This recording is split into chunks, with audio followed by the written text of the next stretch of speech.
It's another edition of Time About the Movies, and today we're taking a look at the movie of September 21st, 2001. Of course, this is still 10 days after the September 11th attacks, and like I said in the last episode, there was a movie that was supposed to come out this weekend, In Big Trouble, which got pushed back because of the events of September 11th, and they had to change the marketing of that around, so we only have one movie that came out this weekend, but, oh boy, it is quite a doozy. It's Mariah Carey in her first leading feature film debut, and that is Glitter.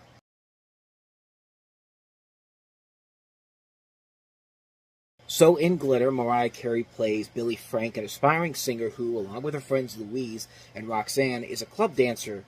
And Timothy Walker, played by Terrence Howard, offers them a contract as backup singers and dancers to another singer, played by Pamela Lakshmi, from you see her on Top Chef all the time. She's also been in Sharpay's Revenge, a lot of stuff for the BBC. But she's the singer that they're backing up. And at the premiere of the song they record, Billy meets a nightclub DJ played by Max Beasley, who helps her in her solo career, and in the process the two fall in love.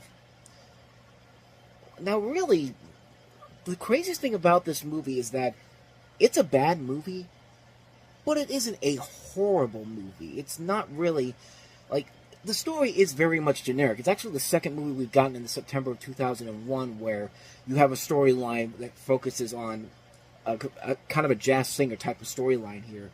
The movie itself is not that bad. It's just very generic, and I think Mariah Carey in here is not really the biggest problem with her movie is that she's not really doing a whole lot here to warrant her as an actress. I mean, she's not really playing a character. She's just playing herself, and you know, if you're gonna make it as a musician turned actress, you got to be able to play more than just yourself. I mean, that's what people like Madonna have done that successfully. Beyonce Knowles has done that successfully. I mean, there's been a lot of singers out there who have been successful at transitioning from musician to an actress. I mean, you're an entertainer, and here she's not really doing a whole lot with it, and the film really struggles because of it, and really, the movie itself is not the biggest thing I wanted to cover with this, because the movie itself is just, it's just bland. It's bland, it's mediocre, it's nothing that grand or spectacular, and it's just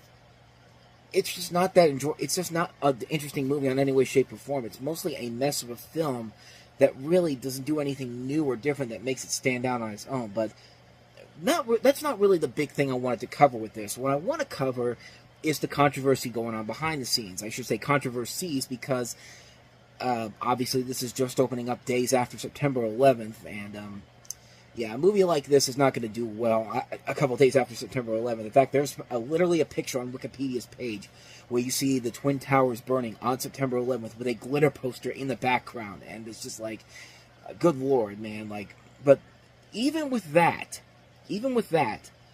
we need to go back 2 months before this, because if you watch Total Request Live on MTV with Carson Daly on July 19th, 2001, you know almost immediately what I'm about to bring up here. So she was on there a month beforehand promoting the album for this, and then, you know, there was a thing on there where some things had started to come out where she was dealing with some erratic behavior. She had to do this massive promotional campaign where she barely got any sleep, and then she shows up on the show 106 in Park on the BET network, where she hid her thighs between large pillows and ranted that her life was one day that was continuous. Like, something was about to bubble up here, and sure enough, 2 days later, on Total Request Live on MTV, she comes up out of nowhere, and she does this.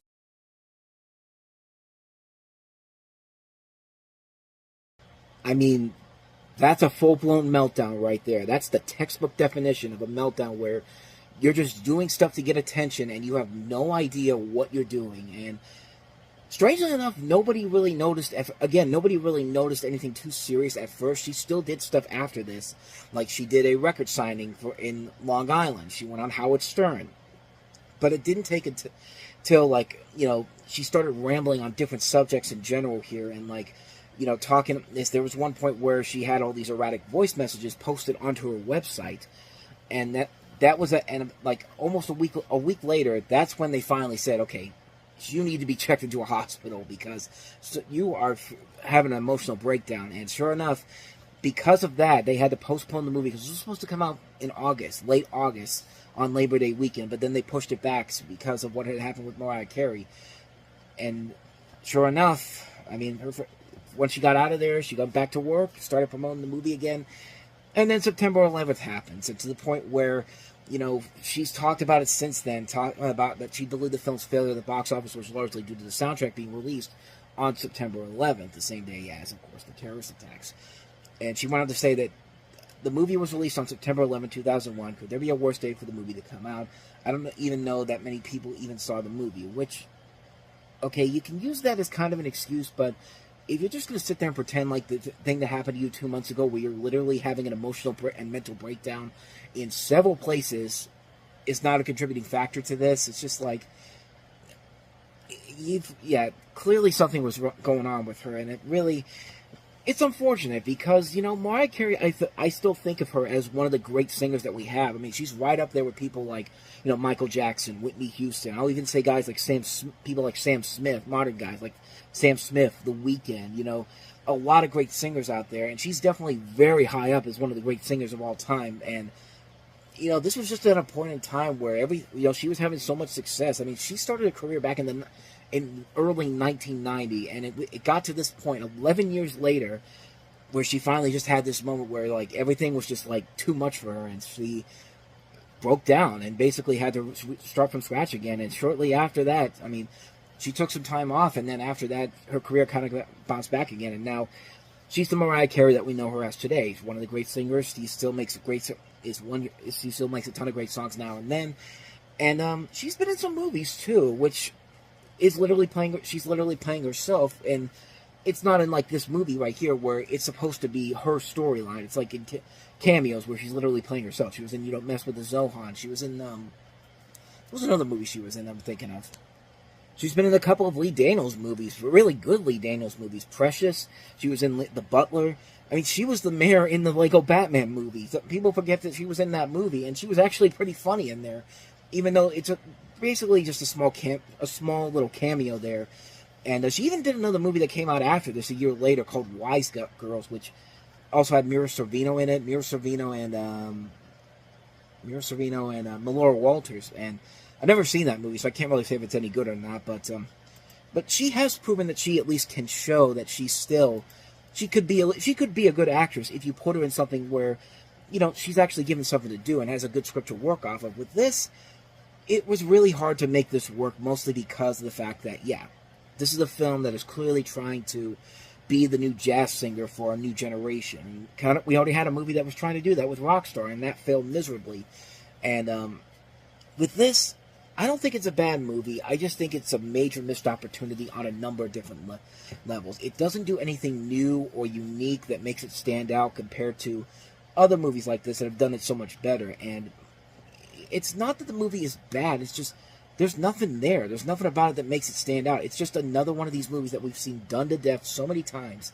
And it just gets to the point where it's just like, what am I supposed to take from this except for a story that we've seen done to death so many times? And it's just a film that the film was just not a good movie. It was just not a good film to begin with. And, you know, you can make a companion movie to something and make it fun. Like, I mean, Michael Jackson's Moonwalker is such a bizarre, what the hell were you thinking when you made this movie? But at the same time, it's still a trip. It's still a fun, nostalgic trip. I mean, I just saw a movie that just came out yesterday, as of the time of recording this, on Amazon. Jennifer Lopez has a new movie out, This Is Me Now, which is a companion to a new album that's out right now. It's a bizarre mess of a movie, and I can't believe she actually decided to looked at Moonwalker and said, well, I could do this too. I can be as chaotic like Michael Jackson can. And it's really an interesting trip of a movie. And I gotta say, man, I actually kind of found myself enjoying it because of how insane it got. And also because it's a fun, short ride. It was only an hour long. This thing is, I think, over 2 hours, if I'm not mistaken. About 2 hours, so I was close. But yeah, like, they really needed to have something really stand out in terms of the story and actually give Mariah Carey a good script to work with to actually make this work. But, hey, the soundtrack was a success eventually, so I guess there's that. But the movie, not so much. And it's definitely Definitely a movie that's mostly known more for the controversies going on behind the scenes, the fact that it was released just days after 9/11, and it just didn't work out. It just didn't work out on a number of levels. You can see why Mariah Carey hasn't tried to really establish another leading role since then, taking mostly supporting roles, and even when she does take a leading role, it's in smaller movies, like I talked about Wives Girls. But I mean, it's not a good movie. It's the bottom line here. It's not a good movie, but I don't think it's as bad as everyone made it out to be. I think it's just bad because of the stuff that was going on behind the scenes. It's just a generic, mediocre film. I mean, it's nothing about it that makes it worthy or necessary, and it's just like there's really nothing about it that I really need to see more of. Like, it's just like I saw it. It wasn't as bad as I thought it was, so I guess that's the best positive thing I could say about it. But I have no real intention of ever watching it again. I mean, and you know what? I saw Crossroads with Britney Spears that came out just months after this. Now that's a movie that's much worse than this movie is. This is just bland. That movie's a trip on its own. We'll get to that one eventually, but yeah, not much more I can say about this one. Glitter, I'll just say that it's not as bad as people made it out to be, but it's not good either. And so with that said, we wrap up another edition of Time About the Movies, and when we meet next time, we'll have 3 movies to wrap up a very, very rough month. Michael Douglas and Brittany Murphy in Don't Say a Word, Ben Stiller starring in Zoolander, and Anthony Hopkins in Hearts in Atlantis. So we'll take a look at those 3 movies on tomorrow's show. But until then, thank you so much for watching, and if you want to see more videos like this, please hit the place on the next page, check out the previous episode, and also don't forget to hit the like and subscribe button if you want to see more videos like this on this channel. So with that said, I am off. I will see you guys next time, and until then, as always, take care.